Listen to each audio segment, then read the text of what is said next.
So here I am, I've joined a gang. There was an order given, and I was told that I had to do this.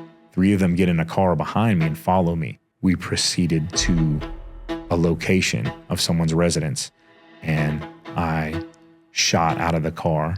I hurt 2 people who didn't deserve to be hurt. When I drive out, I see the cops. There's cop cars everywhere. Finally, I get down, I make the decision that, I'm not gonna put up a fight. I'm not gonna go through this. I'm just gonna do what they tell me to do. Open the car from the exterior, walk back, they place me in handcuffs. The trial took 3 days. My mother cried when the guilty verdict came back, which was a natural life sentence followed by 33 years in prison.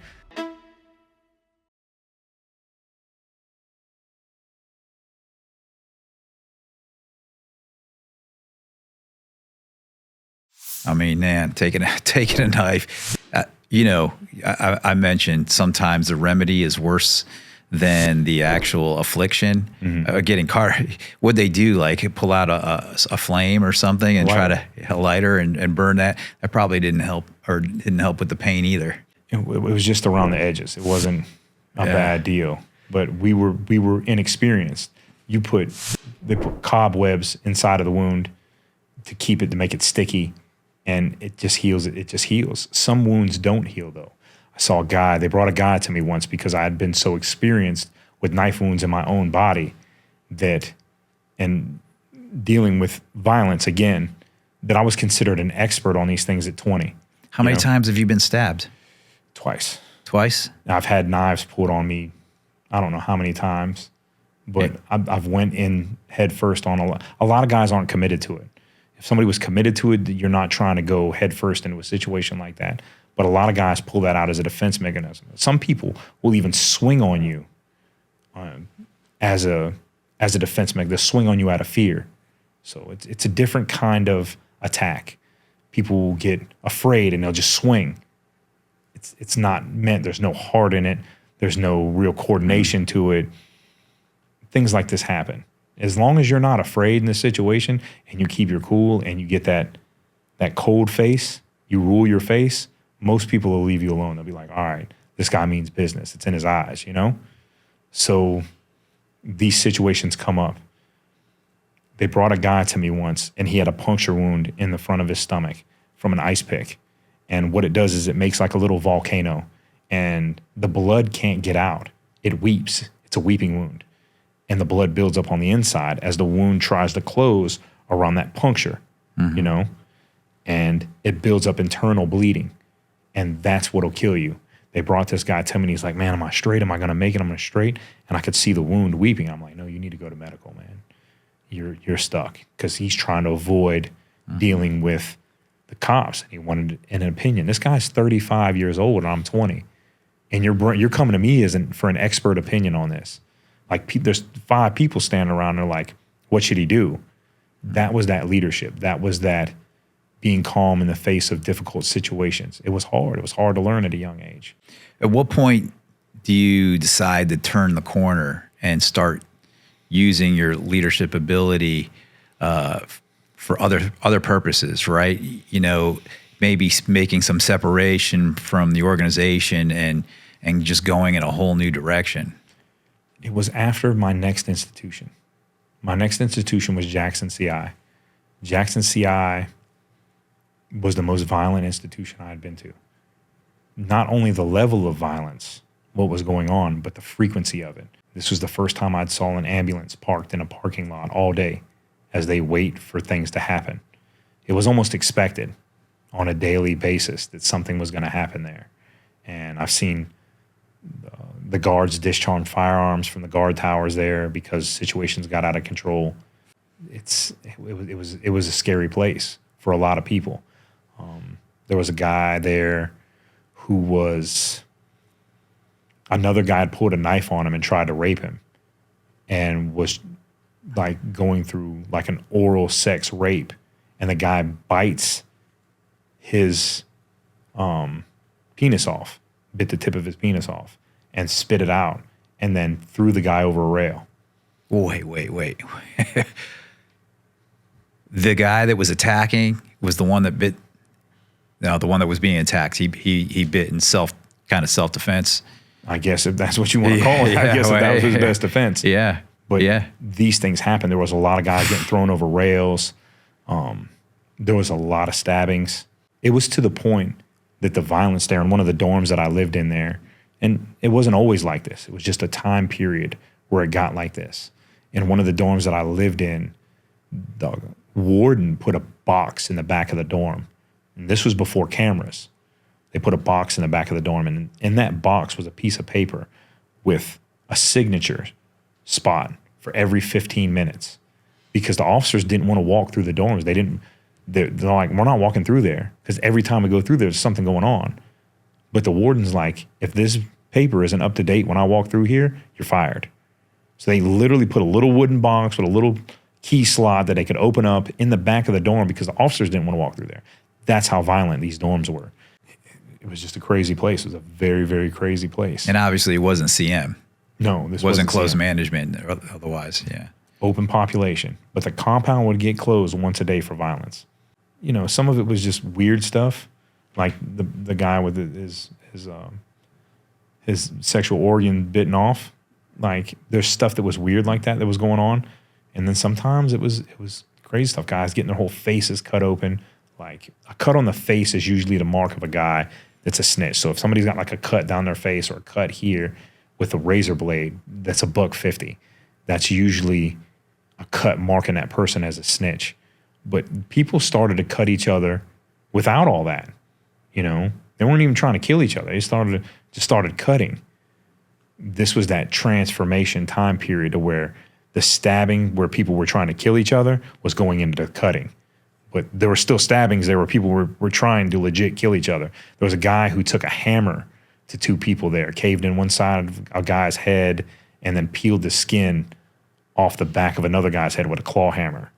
And it just, these were regular things that happened. Yeah, I mean, the violence sounds like something you would see in a horror movie or something. Man, it just sounds absolutely insane. Well, the sexual assault stuff sounds like it's pretty prevalent. Yeah, but it really wasn't. It wasn't like that. People went about different things, and they knew who to try and who not to try. So those little things were usually between other people that were non-heterosexual that didn't want to have interaction with that person. So their little violence and their little tops and turns were their own. So at this point in time, at this place, it wasn't feasible to turn a new leaf over, but I was tired. After seeing all this, I just started to get tired. Started to get tired of everything. And I had cell phones there. I had got my first cell phone that was my own there. I got a BlackBerry, and it was a smartphone. And smartphones were unheard of at the time. And a dear friend of mine got the smartphone for me, and I paid a large sum of money for it.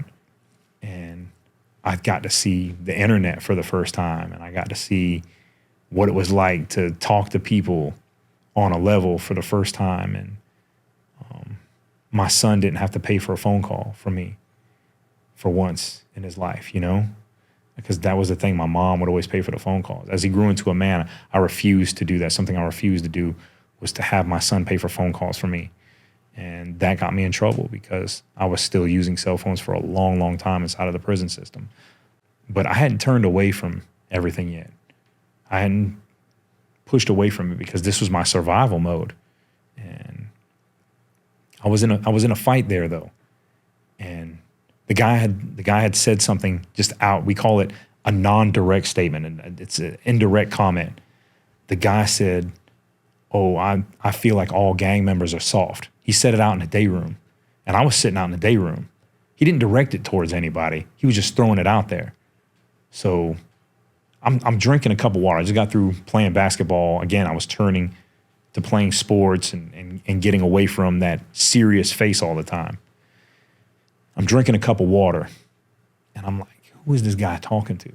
And I'm like, should I address this or not? I was like, I can't let this go, because that was just my way. I'm just not going to let it go. I'm not going to turn away from it, because if I turn away from it, how do I look at myself in the mirror? I'm not going to turn away from something and I have to internalize it and deal with it later. I'd much rather make it your problem. So I stood up and I told the guy, I'm like, who are you talking to, man? And he didn't say anything. He just shrugged his shoulders. I said, man, I don't know who you're talking to and all the extra stuff, but there's going to be more respect between me and you here. And he didn't say anything. So I walk off. I'm walking off to my cell because I'm like, he's not responding. And he says, if the shoe fits, wear it, under his breath. And the guy that he was talking to was a friend of mine. He dropped his jaw. He went, oh. And I'm like, yeah. So I walk over to him. I said, you're going to go pick out one of these cells over here. And me and you are going to go in there until we got a respect between the two of us. He's a larger dude. He's a bigger guy. And as I'm telling him to pick this out, he tries to steal me. He swings on me. And I weave back just enough, and he caught me right here, just at the edge. And I unloaded on him. I hit him about 6 times right after that. I had a cup of water in my hand, like I told you. Before that cup of water hit the ground, I hit him 6 times. And I busted his nose. I blacked his eye, all in a matter of a second. And he rushed me, grabbed me. We ended up tied up with each other, jammed up under a table. So we separate. We finally go in the cell. We go in the cell.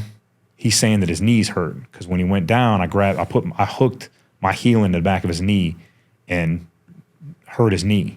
I think his knee probably already had some damage to it already. I don't know, but he was hurt. When we got in the cell, I knocked him out. I knocked him out twice. In the matter of moments, he fell to the ground, and I could have just stomped this dude's face in. I mean, you stole me. You tried to steal me. You know, and stealing is a sucker punch, basically. It is. Oh yes, excuse me. You got it. For the people that don't know the lingo, that's a sucker punch. That's a sucker punch. Yeah. So, by all rights and purposes, you ask for whatever you get from here on out. And I looked at the guy, and I'm like, I just shook my head, and I spared him because I didn't want him to stay in the. I didn't want him to stay in the dorm, but. Because you fight with somebody, you don't stay in the dorm because they can go get a weapon and try and catch you while you're asleep. So I was just like, you know what, man? I'm going to spare you. I'm not even going to do what I could do to you right now. And this is me changing. This is me not doing the thing that I'm supposed to do by the prison rules and regulations, you know, by our prison rules and regulations, not by the guards' prison rules. Right. You know, and you know, I let him be. I walked away from it. You know, I knocked this dude out 2 times. It was beautiful. It was beautiful. A beautiful fighting on my part. You know, a lot of guys were commenting about it afterwards, like, "Wow, man, I didn't even know." You know, because I'm a humble guy. Believe it or not, I'm humble through all of this. And these things are coming. I'm just tired of it. I'm just so tired of seeing people hurt. I'm so tired of people going to confinement for nothing. I'm so tired of seeing this. How does it change? And I start formulating things in my own head. The real turn comes after Jackson because Jackson was just too violent a place.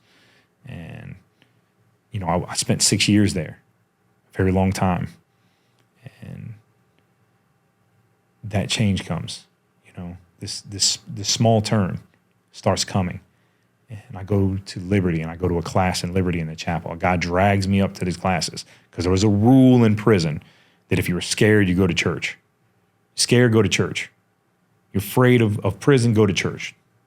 You know, that's a safe place for you to go. And it was a stigma that stuck because people that went to church were afraid, you know? So everybody kind of stayed away from going up to the chapel. Now, people would read their Bible, they'd pray together, they had prayer circles. But if you were going to that church house on the regular, you were scared to be out on the compound.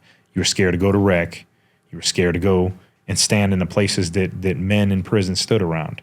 So the stigma was if you went to church, you're doing it because you're scared. That's right. Is that still like that now? No. Okay. Prison has changed. People have begun to embrace those things, and it's because of good men. It's because of men like yourself, Mark. They go into prison and show people a different way. But it's hard for people to follow behind guys that are not respectable. This is something that you see. If you've got a bad sergeant in the military, nobody wants to deal with this dude. If he's telling you to do something and he's not out there doing it and he's not a righteous guy, not a lot of people are going to listen to him when it's time to listen to him. But if you have a better sergeant, a guy who really cares, they're going to be like, yeah, I'm going to follow in with what he says. This guy's out here in the gym working out with us. He's being a part of our lives. He actually cares. He's asking about our kids and our home life and taking care with us. You know, these were the things. I get into this class in the chapel on a complete whim from one of my friends, dear friend. He gets me in this class and they talk about mercy. And the guy that's sitting up there on the podium in the chapel says, how can you expect to have mercy if you don't give any? How can you get mercy if you don't give any? That concept of mercy was profound. I was always of the mind that mercy is for the weak. Don't show me no mercy. Don't ask for no mercy. Mercy is for the weak. I'm going head first. I'm going to bull through this. I'm going to make it through whatever. My will is strong enough for me to do this. I started to really learn to rely on that presence that had always been with me. Don't rely on yourself. This is what God's telling me inside. Don't rely on yourself. My mercy is greater than your own will. And it struck me. It blew my mind because I started to get these concepts as I grew into a man. That's when the change started. I started to back away from everything. I started to start pushing away from things. Hey, man, I'm doing this. I'm staying away, blah, blah, blah. And lo and behold, they come out with a law. I prayed every day, 3 times a day in the chow hall. And the chow hall is the mess hall where we go and eat. And we're given a very limited amount of time to eat. They were like, hurry up and eat, hurry up and eat. Sit down, hurry up and eat. My friends would always be like, man, you're going to sit here and pray. You need to hurry up, man, or you're going to not be able to eat your food. But I would pray for the same things every day. Every day. I would be thankful. I would thank God for everything He had given me. My safety, my protection, my health. And then, my friends and family, I would name the friends and family in my own head and how to ask for, if it's for me, can I have my freedom, Sure enough, they come out with a law. Juvenile offenders, mandatory life sentences. You get a second chance to go back before court. I had already bent this corner. I'd already started to back away from everything and do some things in my life that were good. Working in the masonry class and helping men, working as a teacher's aide, just not being a douchebag in prison like so many people have been. You're not afforded the opportunities to be kind. It isn't a place that promotes good and kindness. Like if you're kind to everybody, you're considered soft. I had already built up a hard enough label that I could be soft. And I was soft with people, man. Hey, man, how you doing today? Excuse me, pardon me. Hope you have a good day, bro. I started to make that my lingo. I started to make that popular amongst people that were around me. And it became a trend for me and the people around me, and the good men around me started to do the same thing. I remember a guy, he was a leader of another organization. I remember this day, and he's out now. And we actually just met recently a couple months ago and sat down and talked. We stopped selling drugs at the same time. We threw the drugs in the toilet and flushed them down the toilet. So tired of seeing people die from these drugs. We're tired of seeing people addicted to these drugs, and flushed them down the toilet. And turning away from those things made opportunities for better things to come into my life. When you eliminate and make room for better things, when you're not focused on these things, you begin to have opportunities for better things. I end up at Charlotte. Now, there's a lot of things that happen in the story. I'm going to skip over a few things. For the people there, I have not forgotten you. The people that are a part of my story, the parts that I'm skipping over, the people that I'm not naming, you guys are a part of my story. Your families are a part of my story. And those moments will probably come to fruition in later episodes. But I want to get through this part. I end up at Charlotte CI. I go back for my first hearing. The same judge who I went for an appeal for in 2003, I go before him again. The same judge told me to go back to prison with a life sentence in 2003. He's like, I believe you did this. Go back to prison. In fact, take him back to prison right now. Took me straight back to prison. He looked at everything that I had done, the person that I was, and the interaction I had with so many people. The people that I had an interaction with outside of prison were amazing. The people that were my extended family. There's a church in Maine and there's a church in New Hampshire who I'm very, very close to, who helped sustain me through my prison sentence. They were always there. They always caught me. There was a person who was like my sister. She's former Air Force. Amazing. This person sustained me and carried me through when I went through a hard time. And she's close to my heart, extremely close to my heart. And then there's my son. Like, every time I questioned anything in my life, all I had to do was look at a picture of him. All I had to do was go back to my memories of holding him and playing football with him in the visitation park and us eating popcorn together and drawing and coloring books. There was a point and period in time when I was 21 years old when people would see me in the visitation park and they'd see me smile. And they were like, bro, I didn't even know you smiled. You in the visitation park and you in a compound are two totally different people. And that's the way it had to be at that time. But my son's memories were the things that carried me. I get to Charlotte. I do this. I start to develop. I go back to court. The same judge tells me, you deserve a second chance. You are one of those rare people who deserves a second chance to be free. And he sentences me to 40 years, which is the absolute minimum that a judge could sentence me to at that point in period in time. And there's hope. There's hope. I don't think that I'm getting out anytime sooner than those 40 years, but there is a possibility. There is a juvenile review that comes after 25 years. That hope is still there with me too. But as I'm seeing it, I'm thinking, hey, I've done 19 years. I'm about to do 16 more years in prison at least, you know? Yeah. So you've gone from believing you're going to die in prison because you have a life sentence to all of a sudden you're looking at how much more? 19 after because of the time you've already served? Well, I had served 19 at this time that I had gotten this. And roughly 15 years later when I would be eligible for my early release, 34 years on 40. Mm-hmm. And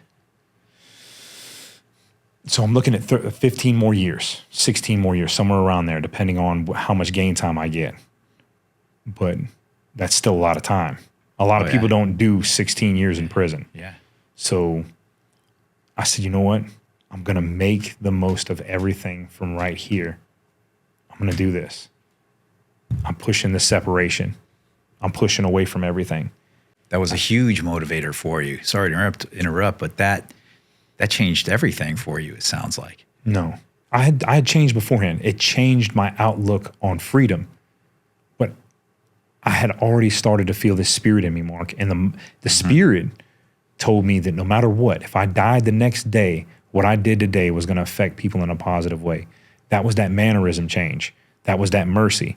That was that walking in a relationship with God. Mm-hmm. For me. And everything ain't for everybody. Mm-hmm. Some people aren't into religion. That's on them, you know. Some people don't like cars. You know, some people like trucks. That's why they have different autos for people to buy. Mm-hmm. Some people like motorcycles. This, for me, was big. But that change had already started to happen long before this date. Okay. The judge saw it. That's why he gave me that second opportunity. But the opportunities that opened for me, you weren't allowed to go. When I was at Hamilton, if you had a life sentence, you couldn't go into any of the vocational courses because they were like, it's a waste of time. Yeah, why? It's a waste of money. Why would we teach you how to do something when we could teach a guy who's going home in 5 years? Makes sense to them. But now the doors of opportunity have opened for me. My custody began to drop. Jobs that I couldn't have before, I could now have. There's certain jobs because of my STG, which is Security Threat Group rating. I also had an IST, an Internal Security Threat rating. These ratings kept you from doing things. So the more involved in things, the smarter you were. They looked at you. They see you, and they were like, yeah, no, we're not giving you. You're a smart guy. You know how to figure things out. You've got good problem-solving skills. We're not putting you in a place where you could be a threat to us, right? Which is smart. Now, I get what they're doing. But now a lot of doors opened for me, and I took advantage of that. I got into programming. I got into heavy programming. I went into a crash course, and I had teachers there too. I had 2 guys that took me under their wing, and we lived in a dorm together, and we built and carved out one of the best programs, residential programs, which you see today when you go into Charlotte. You see it when you go in there. The faith and character-based program. Right. And for people listening, when you talk about programming, it's not code, sitting at a computer. We're talking about curriculum, classes, self-improvement, those types of things, right? Yes. The programming for prisons is Betterment. What I was a part of was the faith and character-based program. So this was faith of any faith. You could be of any denomination. I had a guy that was in there that was an atheist. He didn't believe in anything, but he was a part of the program, and it's meant to develop your character. What made our program different, it wasn't ran by a bunch of weirdos. Most of the people who begin to take over programs, not programming, but programs in prison, are guys that are a little bit weird because they're already on a straight and narrow path, and they don't want to be out on the compound. They're a little afraid to be on the compound. Instead of being scared to go to church, you're scared and you went into a program. Programs began to change. I feel like we were the premier program that started to change that. We had a tougher group of men who said, you know what, let's turn this around. And we did it. We went into the roughest dorm on the second toughest compound in the state of Florida, a dorm that was just riddled with stabbings and violence. Charlotte was second for deaths at the time in the state of Florida. And it was just riddled. I watched a guy, when I first got to Charlotte, get beat in the head with a lock during count time. And I didn't watch it. I didn't physically see it. We didn't even hear it. But the guards opened a door up and they needed somebody to clean up the mess that was in there. And there was blood splattered everywhere. I had to go in there and clean it up because I was bloodborne pathogen certified for cleanup. There was only a couple guys in there that had that certification. So I'm scraping this dude's skull up with a dustpan, like a pool of blood, and it smells after hours. The blood smells horrible, that much blood. And it's splattered everywhere. It's all over everything. We had to clean the cell out. This was a tough place. This was a hard place. We carved out this program, started it there, carved it out, made a place, took guys in that normally wouldn't be in programs and got them involved. That involvement led to a chain reaction. More and more men started to sign up for it. Well, if he can sign up for it, I'm going to sign up for it. If he can be a facilitator, I'm going to be a facilitator. And a tougher group of guys moved in there. I mean, full-blown gang members, full-blown drug addicts, and we worked with those guys, and we got people turned around. Over the 7 years I was involved with that program specifically and other programs, I was involved with other programs. We changed so much. When it started out, we didn't have any kind of respect on the compound as far as officers and the administration went. By the end of that time, the administration actually recommended me to your program. I don't know if Dr. Medosky has told you this story, but when they brought Jack Calley and Dr. Medosky in, the administration told them that if you want your program to be successful, you need to go get this guy. And I sat in on your first meeting when you guys were organizing, and I questioned Jack. I was like, what's your commitment to this? And he's like, who are you? And I told him my name, and he's like, you're the guy. You're the guy that they told me I need to get. Now, I was already committed to the faith and character-based program at that point in time. I was the president of the program over there, but I helped train your facilitators and help start your curriculum there and get you guys off the ground. That was the level of respect we had at that point in time because they knew that the change was genuine. They knew that the men inside of that dormitory, it wasn't me, the men that were inside of that dormitory had changed because they had seen them beforehand on the compound, acting crazy, doing drugs, selling drugs, acting a fool, fighting, to come into this dorm and be led to a better place, to be led to a better mind state, and to lead others to a better mind state, to the point that we didn't have violence in our dormitory. We had maybe 2 fights in there, maybe, in that 7 years. There was a period of time where there was absolutely no fights, none. The arguments, when the guys would have an argument, and that's rare, because fights in the dormitory, regular dormitory, you're going to get 3 or 4 fights a week. That's on average. You're going to get roughly 3 or 4 fights a week, physical fights a week. Over 7 years, to have 2 was incredible. People nowadays that have been in there, that have done a lot of time, are like, man, that was the best place I've been, because the first time I get to relax and not be hyper alert, not worry about if I'm going on lockdown, not worry about the drama, the classes that we taught, the men being able to form bonds outside of talking about what sports are on TV that day, or, you know, does J-Lo still look hot at her age? She does, but, you know, does she still look hot? That's the conversations in a typical prison dormitory. The conversations inside of this dorm are, man, this is my 5-year plan. This is what I'm going to do when I get out. This is how I'm going to get on my feet. This is how I'm going to get a car. Oh, this is how I can apply this skill to my life. I had a guy come to me. I'd never held anybody's hands before like this.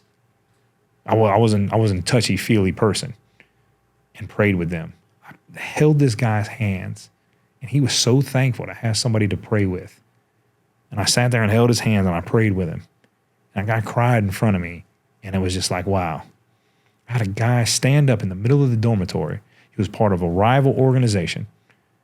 And he said to the whole group of people that was assembled, 100 people, all the members of the dormitory that were in between these 2 dorms at the time, he said, me and this guy should be fighting and at each other's throats. But this guy's helped me, and I respect him. Like, it was just this whole speech where he talked about respect and what the program had done for him and how he felt better about himself and what he was going to do with himself. And it touched me, man. These things just touch you in ways that you can help people that are in a bad place. And if that feeling could just be contagious for a day, I know so many more people would get behind programs. They would invest their money in it. And yeah, it's not glamorous. It's not the pretty thing to go, oh, I want to go help inmates. I want to go help convicted felons. But those guys are getting back out. These are the people getting back out and getting released back to society, who are going to be your neighbors. The guy who cuts your lawn could be the guy that's serving you coffee at Dunkin' Donuts. Why wouldn't you want to help these people be better men? Hurt men hurt other men. It's fact. Response and reaction. Why wouldn't we want to teach people not to react and to respond, to think about what they're going to do before they do it? The world will be a better place if we just give a little bit of healing. Now, I'm not saying just forgive people and throw away what they did with their crimes and not look into it. You got to look at that too. But make that person a better person. Help them stand on their own 2 feet. The misconception is that if you go to prison, you cannot change, right? And most people that go to prison, they're there because of something they did. They deserve to be there. But the person they were when they went into prison does not need to be the same person they are when they get out. And so much of what you're telling me shows that, in a way, to survive prison, you almost have to become more criminal-natured, more violent, more stronger physically. I mean, in all these other ways in order to just survive.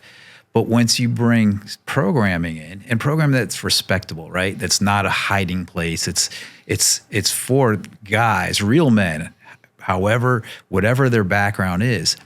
If they can get into these programs, if they want to get into these programs, they could actually make a change and get out and never go back in there again. And that, to me, is the goal. You know, do your time. That's basically when you do your time, you're paying your debt to society, right?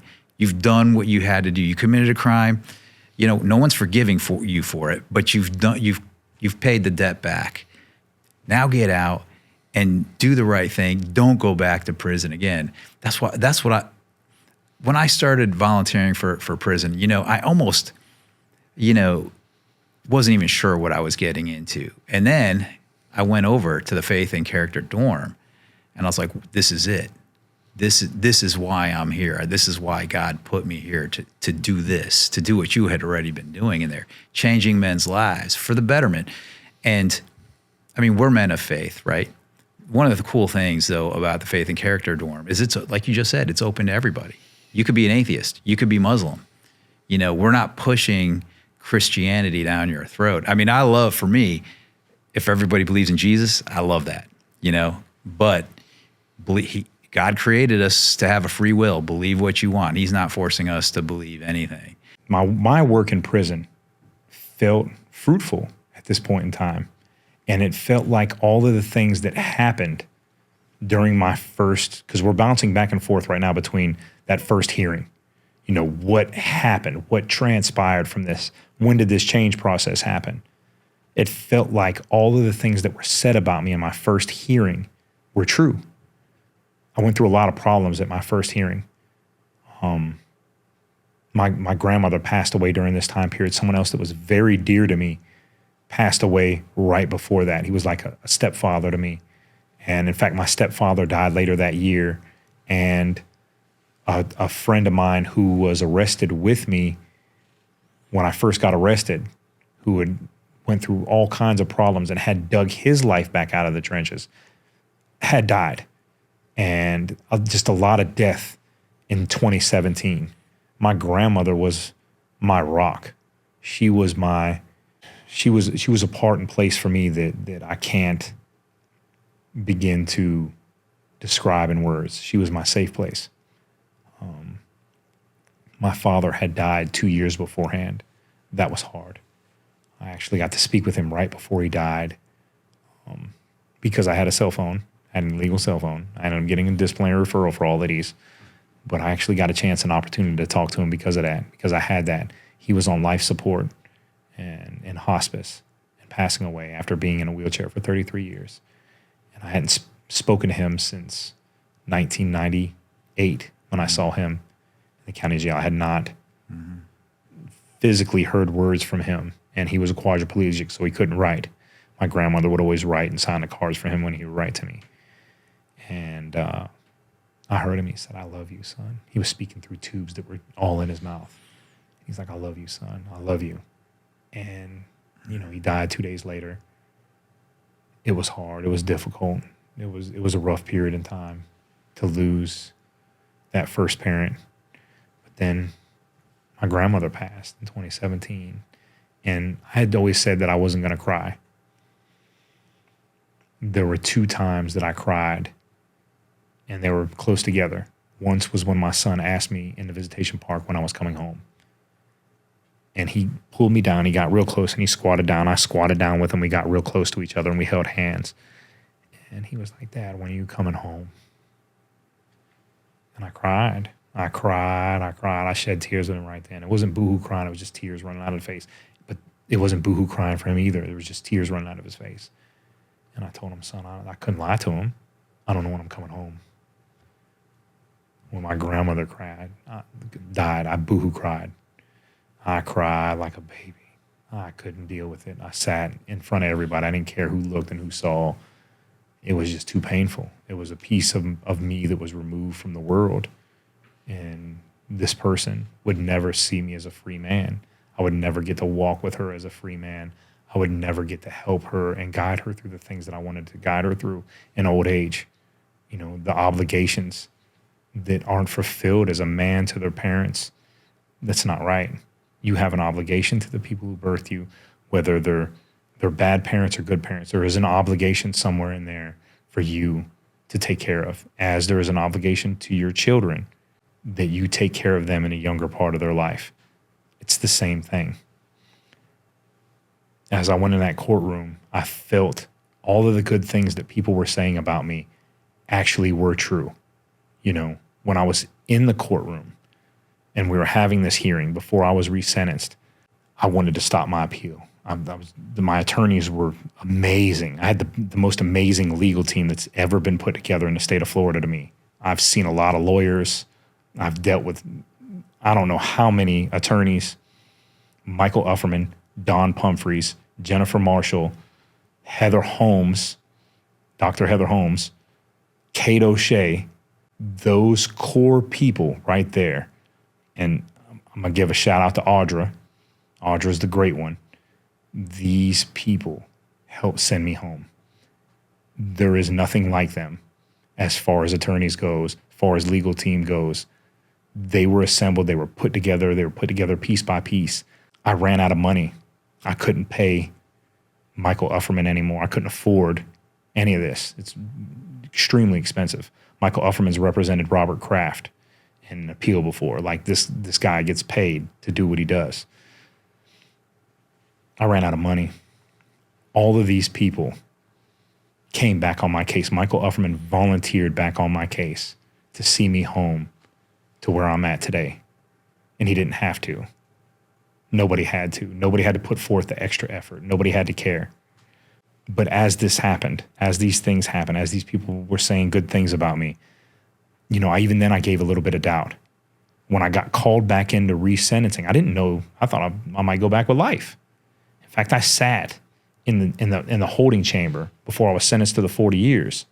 And I spoke to God. I said, God, whatever you choose to do. People were talking about giving something up to God or just give it to God. That was just a saying to me before that point. I gave it up to God, and I felt that relief. Whatever you do. And if he would have sent me back with a life sentence, I would have been just as happy. I would have been just as happy because it was his will, not mine. Whatever you wanted me to do, whoever you wanted me to help, that's what it was. I had been carrying that with me for a while. Now I got to apply it. Now I got to apply it in programming.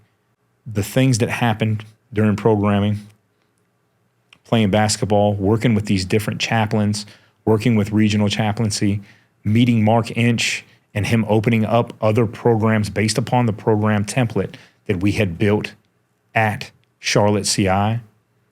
Those accomplishments, seeing men get to eat food and cake when they accomplish something, because so many times, men are rewarded for the negativity.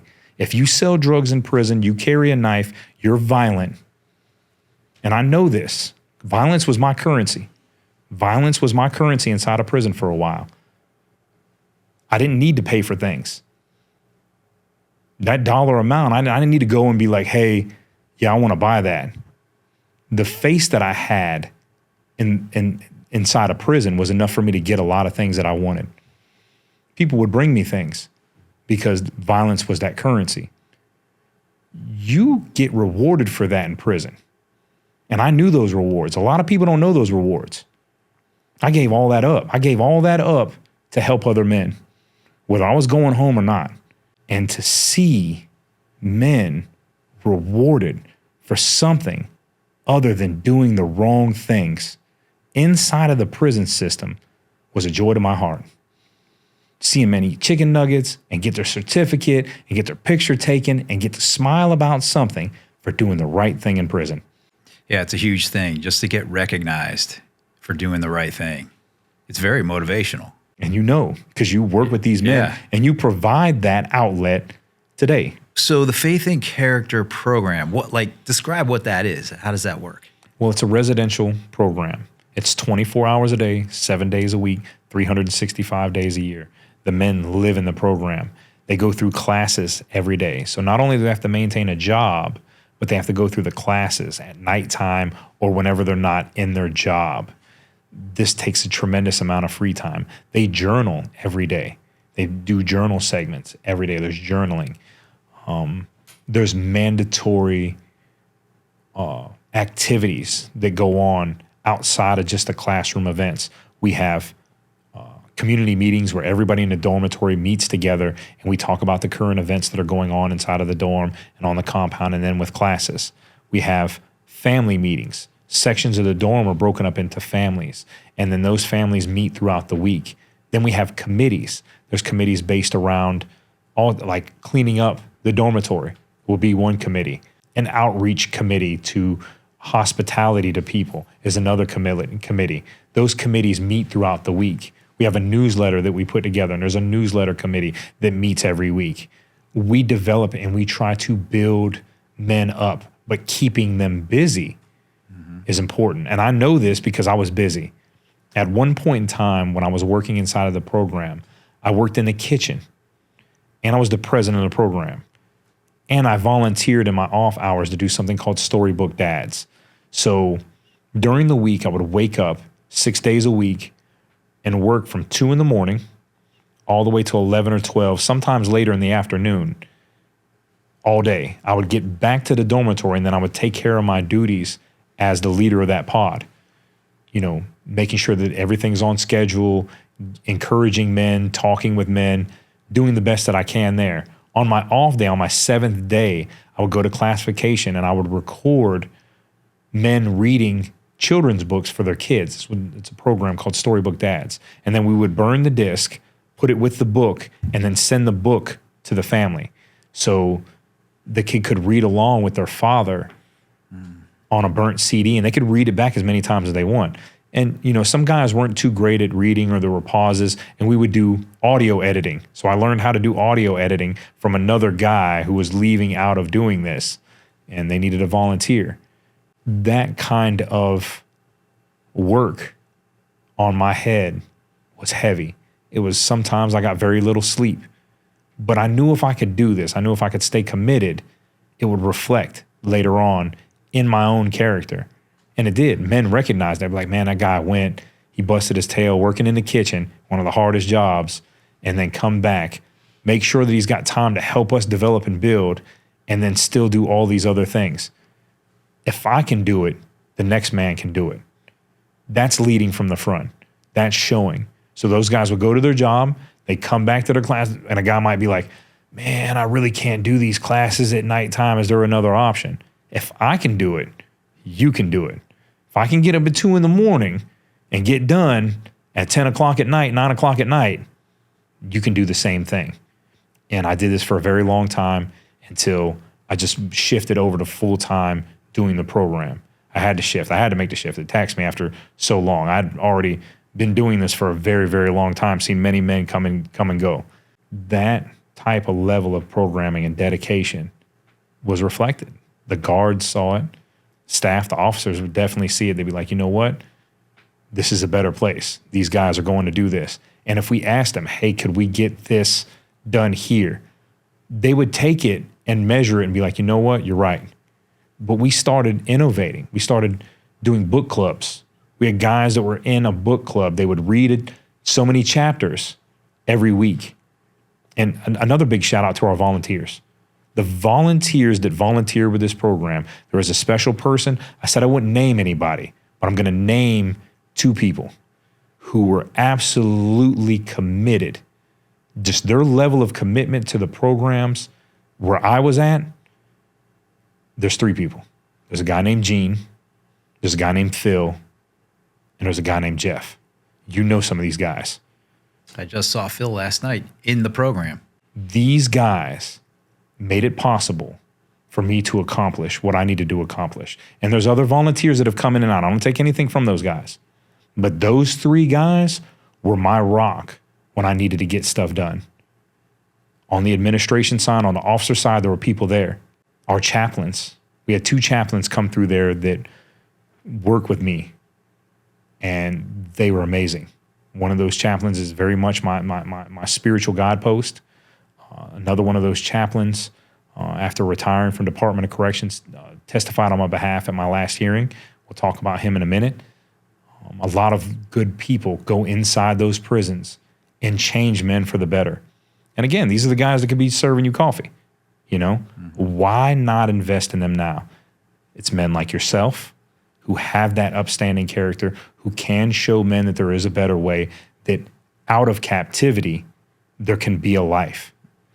You're a shining example of that. The men that come in there with you. There's 3 guys that I'm going to bring up that came into that program. 4, excuse me. There's 4 that really stuck with me. One is Doug. One is yourself. One is Dr. Mendosky. He doesn't mind. He doesn't care if he gets named. He wants to be named. That guy wants to be named. Dr. Steve. The other one's Jack Calley. You 4 men are some of the best men I've met in my entire life. Between the people that I just named who work in programs, you've affected hundreds, if not thousands of men collectively. Thousands of men collectively. There's an old saying. It's an old saying. I don't remember who said it, but it says, it's not what you write upon stone, but what you write upon another person's heart. and you guys have written upon men's hearts. And that is the essence of programming. That is the essence of what classification, the administration, the chaplaincy, and the volunteers get together with the men, because men got to want it. They don't want it and they're not going to fight for it, then what are you doing? But if you get up every day and you try and fight for it, there'll be a better way. There will be a better way. And they've seen it. They've seen the results at Charlotte, and there's other places that hopefully will see those same results. Many organizations come in, NA, AA, Kairos. Kairos is another big one. Those experiences create change in men. And these are programs that I don't think they cost any money. I think if it is, it's very little, because a lot of it is being done. It's peer-to-peer, meaning inmate to inmate, or unpaid volunteers. Mm-hmm. So imagine if there was some money behind these programs, what they could really do to change the amount of, what's the word for a person that gets out and offends again? There's a recidivism. It's a recidivism rate. Right. That's a right. rate. It's a rating. Rating, right. Yeah. How can that, imagine how much that could be changed if we actually had some financial backing to do it too, you know? But in the end, I think it's, like you just said, it's in the hearts of men, and a lot of people, they're not doing it for financial means. It's what's in their heart. It's in their heart to do it. Now, if there were some dollars to help pay for some of the workbooks and some of the programming, that's a different thing. It is hard because sometimes it's men volunteering and donating. So we started a book club. Who's going to pay for all those books? Mm-hmm. I forget the name of the book we were reading, but we needed 4 books in English and 3 in Spanish. So we needed 10 books total. It was 6 and 4, and we already had 1. So it was 7 and 4. We had those for the men, but then the books are $30, $40 a piece. Who's paying for that? Mm-hmm. Who's paying for that? Yeah. So one of the volunteers ended up paying for it out of his own pocket, donating it, and now the men have that book to cycle in their book club. There's men reading who probably never would have read in other circumstances, or much less read the same book together and then talked about the topics that are inside of that book. And reading, again, I told you I had a passion for reading. I've read the Bible cover to cover 3 or 4 times. I don't beat people with scripture, but I've read it cover to cover like a storybook before, and dwelled upon at different stages of my life. But I had a love for reading, and I'd read all different types of stuff. I read all kinds of things. I have a laundry list of my favorite books. Those things help build a man. They build your vocabulary. They build your thought process. There's things that you'll read and see that you'll be like, wow, I didn't know that. That's a completely new concept to me. And it's books. It's the written word. It's that feeling put to letters. It's amazing. Mm-hmm. So this is the essence of the program. Anybody can say anything about when I started doing programming is that I made it a better place.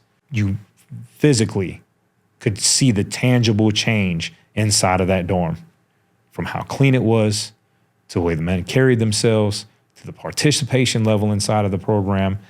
We'll even talk about that, because after my release, there was even a little turmoil afterwards on how it was going to be done and what was going to be done.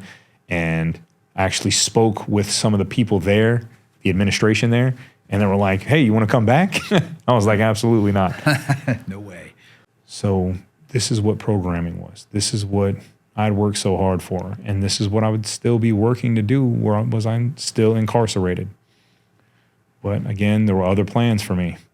And you asked about my last court date. So after this, after developing these things and working with people and making a way, I go back for my review. Again, my legal team volunteered back on. They believed in me and my freedom so much, and had just the goodness of heart to keep going. And these are incredible people, just next level people, that they volunteered back on my case. The preparations were enormous. There was a lot of preparation into this. There was a lot of time spent involved in this. But I went to my last hearing. There was so much presented. They presented so much. I spent months in the county jail waiting to go back. During that time period, I never stopped. I started a prayer circle inside of the county jail that's still standing to this day. These guys call me and say, man, we still got the prayer circle going. I worked with Youth for Christ while I was there and spoke to youth. Not necessarily, some of them were troubled youth, but some of these were just good kids that were on a part of this program that they have. And there would be 30 kids that come in and I'd talk to them. Those kids were so touched and affected by what happened that they wrote me postcards afterwards that the judge wanted to see in the courtroom. That time period was precious. It was a peaceful time. But I knew I was going home. I just knew it in my heart. I mean, it was just something that was there. It wasn't because of the judge, because of the state attorney that I felt these things. The judge could have said no. He could have easily said no. But I just felt like it was that time. And I feel like that was the spirit inside of me moving and saying, hey, this is time for you. The day of my hearing, again, a lot of preparation, a lot of legal visits, a lot of people coming and talking, a lot of heads being put together on what exactly we're gonna present. But there was so much. There was so much to present. There was so much weighing on that scale saying, this guy is rehabilitated and deserves that second chance. That the other end of the scale, the state attorney was like, I'm not going to argue these things. He did something that I'd never seen a state attorney do. He just sat back. He rested every time. We went in, we presented the things that we needed to present, made their argument, and it was a positive result. But that morning, I opened my Bible randomly. I opened it randomly. And I didn't get much sleep the night before. I was very much up and bouncing around my room and just ready. Opened my Bible, and I opened to Psalm 30. And Psalm 30 is if you're going to read something and to describe what happened that day or what was going to happen that day, it's Psalm 30. And I encourage anybody who's watching this to read that if you're really paying attention to my story and you really want to know and feel what I felt. I opened that morning. So as I'm getting ready to get my shower, this is all in my head. And I talked about it with another man in there who I'd made good friends with during the months that I was in the county jail. And he read it and he was like, wow. And I'm like, this is it. We go in, we present, great people come and speak. Great people show up and show their support in the courtroom. There was a lot of emotion in the courtroom, as you can imagine. I go back. They say that they're going to do written closing arguments. So I'm thinking I'm going back to the county jail. I go downstairs. I ride the elevator down. I'm like, well, we'll find out. You know, and again, it's not up to me. It's up to a greater power what happens. The bailiff calls me over. He's like, hey, come here real quick. You're going back up real quick. I'm like, all right. I'm thinking that, I'm going to meet with my attorneys real quick and we're going to talk about what we're going to do for the argument instead of just meeting in the county jail because they might go to dinner later that night. I go up there and I waddle in and they're all looking at me from across the courtroom and they're like, you're going home right now. We did it.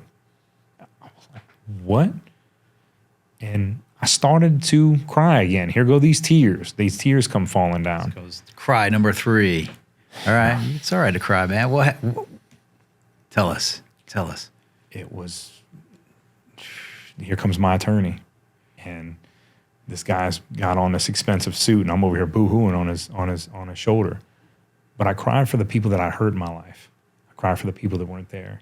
One of the things that I didn't talk about purposely is that my mother had died 3 years beforehand from complications from COVID and her health problems. She died at a young age. She died when I was 39, and she was the last to go. I only have one direct family member left who lives in Los Angeles, and that's my paternal grandfather, not my 2 step grandfathers, who I knew as my grandfathers. In fact, he's in the hospital right now. As we speak, I found out yesterday. And a great man, But my family had passed away. My uncles had passed away. I've had uncles die from multiple different things. They passed away. My mother passed away. And I cried for the people that I'd hurt. You know, my grandmother, my father, my mother, my coaches that believed in me when I was in sports as a kid, all of the victims who I had affected. I know that their pain in seeing me get out was going to be enormous, you know? Mm-hmm. So I cried for them. I cried for the tears that they couldn't cry for me, you know? And they told me this. And I'm like, go back and get your stuff. And there were people in the courtroom coming up, giving me hugs. And everybody was just ready. The legal team was very much ready. And they were like skeptical at first, all except for one. There was one person who just like, you're going home. I've seen these things play out. You're going home. But the judge was very fair. You know, he saw what was presented before him. He said, this is what it is. It was a glorious moment. It was just like, wow, like, I can't believe it. I'm going. But I didn't feel worthy. And I had struggled with forgiving myself for years.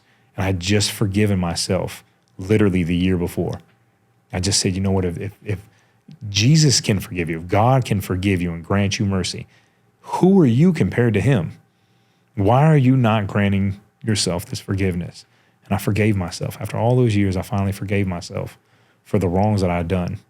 I was stuck, man. I was stuck. I was like, oh my gosh. I got back. I walked into the dormitory. I was pretending that I was sad when I walked back, but all the guards and staff were kind of like in my corner. They were all pulling. They're like, what happened? What happened? I'm like, I'm going home. They're like, we're going to try and get you out of here as fast as possible.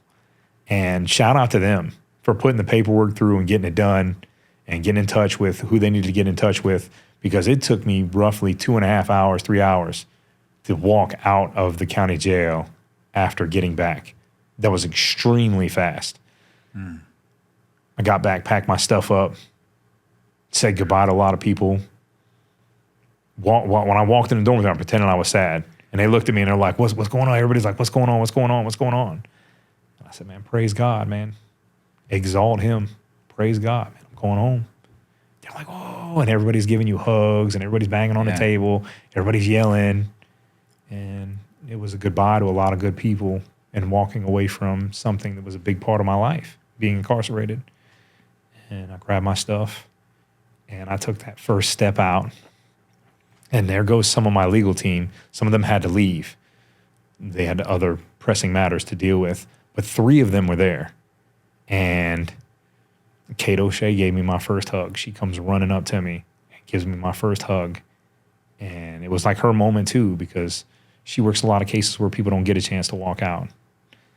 And we're all in the car riding together and like smiling. And it's just a happy moment. And the first place we went to, we get in the car, we drive. First place we go to is a racetrack. It's right around the corner. And there's no fence. Like there's no fence, there's no guards, but I fell into it a lot easier than other people would have. A lot of people wouldn't have fallen into this easily. And I walk in there with Kate, we're walking into the racetrack and I'm looking around at all the stuff. First thing that hits you is the variety of things. It's not just Kit Kats now, 26 years later. Mm-hmm. There's 10 different types of Kit Kats. There's white chocolate Kit Kats, there's pretzel Kit Kats, there's so many different Kit Kats, you know, and it's like that for every brand of thing that was just regular back then. You could only buy a Kit Kat when I was out. Only one Kit Kat. More than 10 different types of Kit Kats. You got to name a specific, you can't tell somebody, give me a Kit Kat. You got to name a specific kind of Kit Kat. You got to name a specific kind of Mountain Dew, because there's 30 different kinds of Mountain Dew.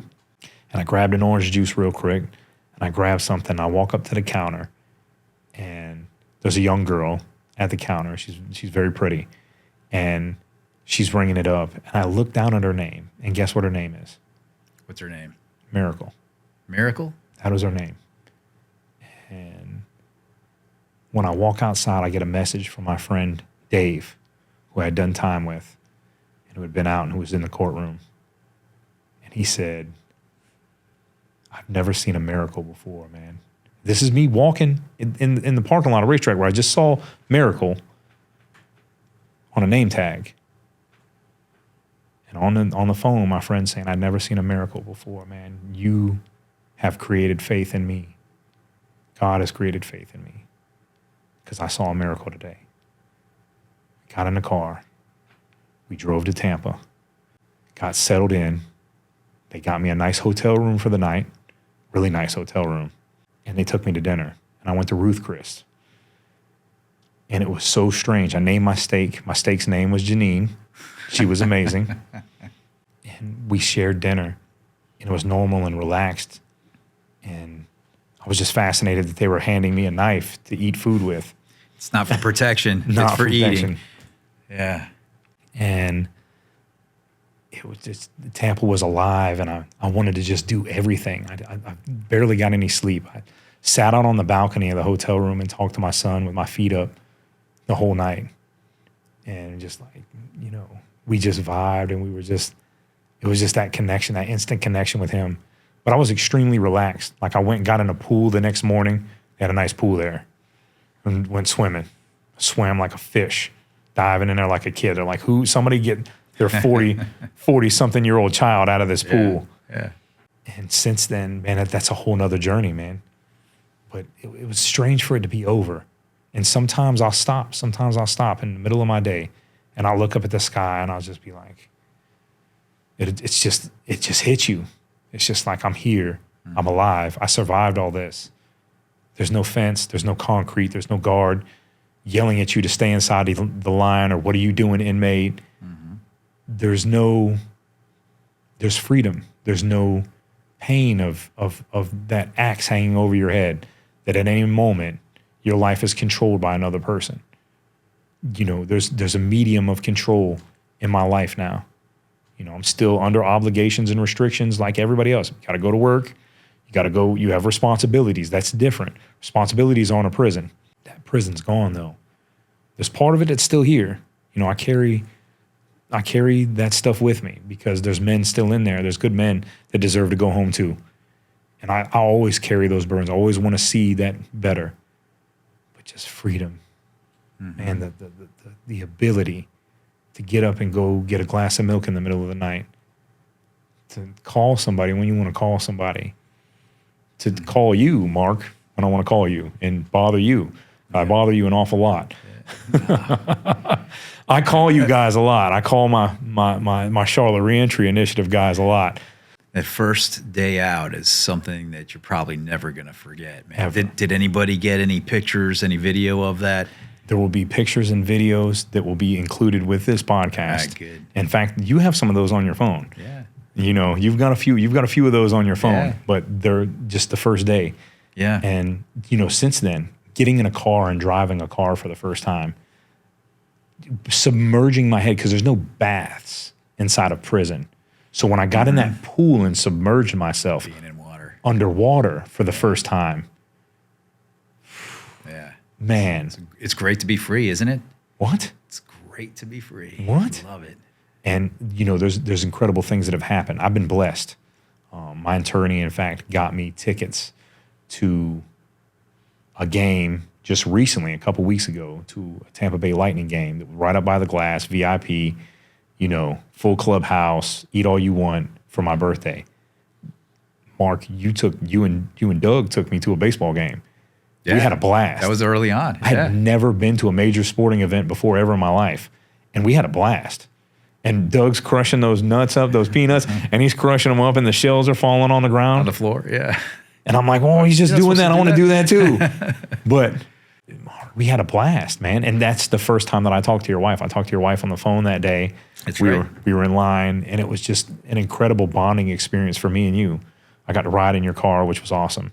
Not as nice as the car you got now, but I like that. I like that Dodge. You know, just those moments, like the one we shared there, and other things, every one of those are written on my heart. You learn to appreciate things more. I don't take those days I don't take today for granted, because I know that any moment, at any time, it could all be over. At any moment, you know, we could not be here the next day. Yeah, every day is a gift. Every day is a gift. Yeah. And if more people lived like that, more people appreciated their freedom, just had a little bit of gratitude for your problems. you know, Mark, the problems that you had in the jungle, the problems that I had in prison are nothing. Nothing. They're nothing now. Right. But they're everything. And then when you get here, I never want those problems again. Give me the problems of today. Give me the problems of not having enough sleep from work than giving me the problems of waking up worried about if somebody's going to stab me or beat me over the head with a window crank. That's why it's good to never forget, even though those were horrible experiences, though remembering those, it's what helps us not take what we have for granted. Because it's so easy for people to take freedom for granted or be able to take the ability to pick up a phone and call mom at any moment. You know, a lot of us, we don't think anything of it until you lose that. You know, what's that saying? You never know what you have until it's gone. We gotta be mindful of that. What about, you know, you might not have experienced this, but I've had some reentry guys that once they get out, you know, especially on the first day out, they're almost expecting to get reprimanded or something. You know, there's always that, you know, that I don't want to call it PTSD, but that feeling like I'm not supposed to be here or I'm not supposed to do this. Did you have any of that? It's incredible because I was with Kate O'Shea and Dr. Holmes when I went to the hotel. And I'm like, hey, I got to use the bathroom. And it's crowded. The Q Dogs, I don't know if you know who they are. They're a fraternity. They're huge. They were having their like 30th annual, they were having some giant celebration in downtown Tampa. And it was flooded with guys in purple shirts doing the steps. It's like they took over Tampa. There was thousands and thousands, tens of thousands of Q Dogs in Tampa when I got released. I'm like, hey, I need to use the bathroom. Where's the bathroom at? I asked the person and took off. And they're looking at me like moms. They're looking at me like, where's our son going? Where's he going? Is he going to be okay? I went to the bathroom, walked right back. They were like, we didn't even know if you're going to make it back. But I acclimated immediately. And this is that hard point from when I sat on that milk crate that I was just going to meet it head on, man. You know, this is it. This is what it is to be a man.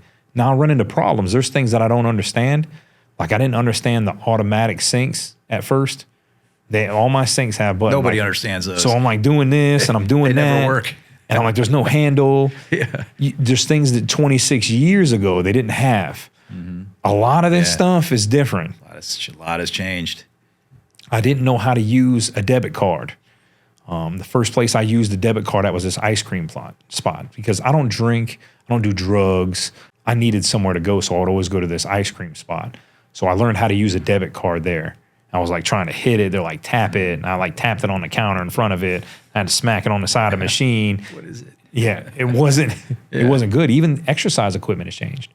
The science of exercise equipment. So many things have just changed to the point to where you have to kind of learn a few things. Stoves and refrigerators they operate with the same concept, but they're so futuristic now. Everything's a convenience. It's meant to speed up your time so that you can focus on enjoying life rather than dealing with certain problems. And everything's very informative. Your phone informs you so much now. Where you go, it tracks you and does so much for you. The cars are different. The safety features on cars. The car hit the brakes for me. I didn't need this thing hitting the brakes for me. I hit my own brakes. You know, it's beeping and making noises and no. Yeah. 20 for me, I was gone 5.5 years and I couldn't believe how much things have changed. 5 times more, man, to over 26 years. Yeah. It's like relearning life again. It is. But you're doing very well, man. You're doing a good job at it. You've acclimated quickly. And you've got a new business venture, which I would love to hear about. It's something, if I was in a situation where I was looking at going to prison, I would absolutely look for somebody like you because I would have no idea how to deal with that, how to survive it, how to get through it, and get through it in a way where I come out better on the other side. Because you don't have to go to prison and come out worse, or you don't have to go to prison just to reoffend and go back again. It doesn't have to be a revolving door like it is for a lot of people. Tell us about your business.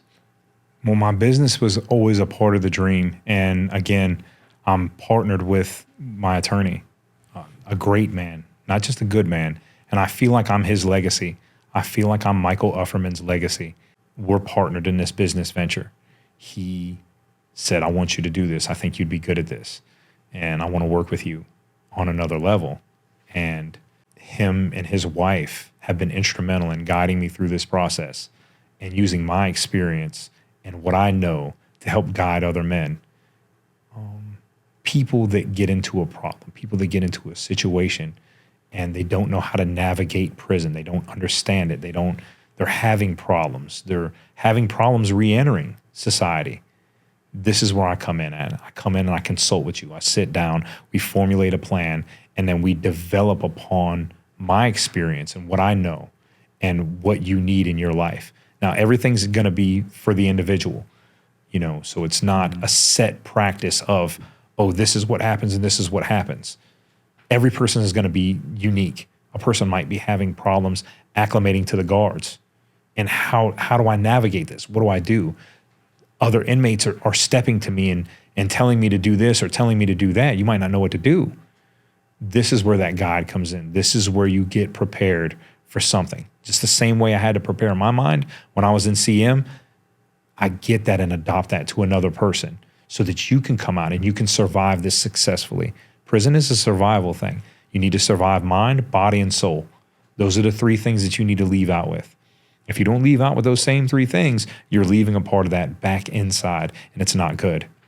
I hit the ground running when I got out. The podcast was always a dream for me. This was something that me and you partnered up on, and just it's a beautiful thing. It's going to be a beautiful venture. But this is about awareness also.